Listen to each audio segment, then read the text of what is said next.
Hello, good evening everyone.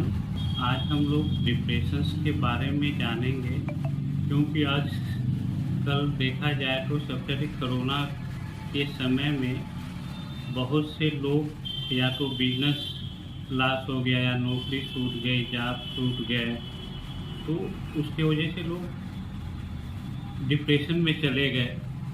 लेकिन हमें ये जानना चाहिए कि डिप्रेशन मेनली है क्या चीज़, उसके बारे में जानना बहुत ज़रूरी है। क्योंकि इसके लिए आजकल के जो नवयुवक हैं या युवा पीढ़ी है, इसके पीछे बहुत जल्दी ही डिप्रेशन में चले जाते हैं और अपने माइंड को कंट्रोल नहीं कर पाते हैं, जिसकी वजह से बहुत सी उनको प्रॉब्लम झेलनी पड़ती है। तो डिप्रेशंस को अगर हम लोग जानें तो वो डिप्रेशंस कोई डिजीज नहीं होती है। डिप्रेशंस को कहा जाए तो बस एक प्रकार की हमारी थिंकिंग है या सोच है कि जो हमें लूज बनाती है, कि मतलब कहा जाए कि एक आगे बढ़ने की जो प्रेरणा होती है वो ख़त्म हो जाती है। अब ये डिपेंड करता है कि डिजीज कितने तरह की हैं, वो अलग अलग एज ग्रुप पे डिपेंड करता है। अब देखा जाए तो डिप्रेशन या तो पढ़ाई का भी हो सकता है, डिप्रेशन बिजनेस का भी हो सकता है।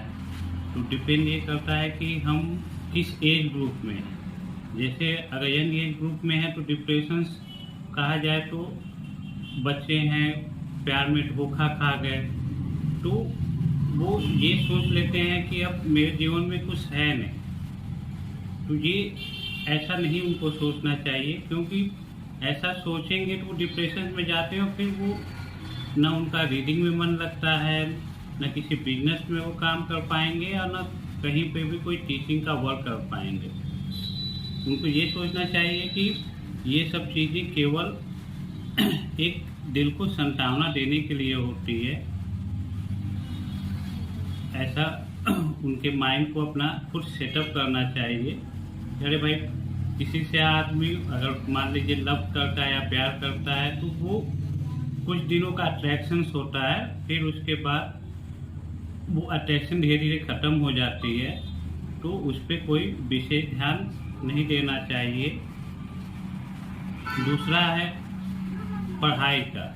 जैसे कुछ बच्चे कंपटीशंस की तैयारी करते हैं, IELTS PCS की या जर्नल्स जो भी तैयारियां करते हैं, तो वो एक अटेम्प्ट, 2 अटेम्प्ट या 3 अटेम्प्ट देने की कोशिश करते हैं, लेकिन नहीं होता है। अब उसको अगर ये मान लेते हैं कि अरे मेरा तो होगा नहीं और मेरे सामने वाला जो मेरा फ्रेंड था उसका हो गया।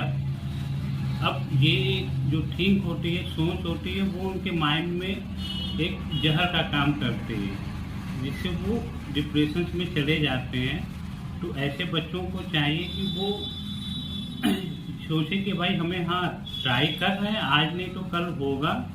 ये एक माइंड को अच्छी तरीके से सेटअप कर लेना चाहिए, जिससे कभी भी वो डिप्रेशन में नहीं जाएंगे।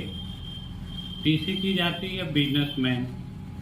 अब बिजनेसमैन होते हैं कि जो बहुत से अमाउंट किसी बिजनेस में लगा दिए और कुछ दिनों बाद बिजनेस कर रहे हैं, कुछ अच्छा हो रहा है, और लेकिन कुछ कारणवश अचानक बिजनेस में लॉस हो गया, तो वो डिप्रेस हो जाते हैं, डिप्रेशन में चले जाते हैं। इसीलिए कभी भी कोई भी बिजनेस स्टार्ट करने से पहले हमको ये सोचना चाहिए कि जितनी हम परिश्रम बिजनेस को करने के लिए कर रहे हैं या अपने माइंड को उस हिसाब से सेटअप कर रहे हैं, तो एक माइंड में ये भी सेटअप बना लेना चाहिए कि अगर कहीं लॉस होगा हम उसको कैसे मैनेज करेंगे।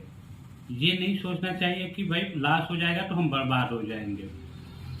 कोई भी व्यक्ति कभी बर्बाद नहीं हो सकता है अगर वो खुद पे दृढ़ संकल्प हो कि हम आज नहीं तो कल फिर से अपना एक एम्पायर खड़ा कर सकते हैं।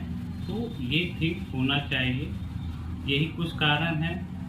और भी जैसे वो आजकल के फैमिली मैटर्स को भी लेके कुछ लोगों के पास प्रॉब्लम्स होती हैं जिसको मैनेज नहीं कर पाते हैं, तभी डिप्रेशन के शिकार हो जाते हैं। कुछ लोग हैं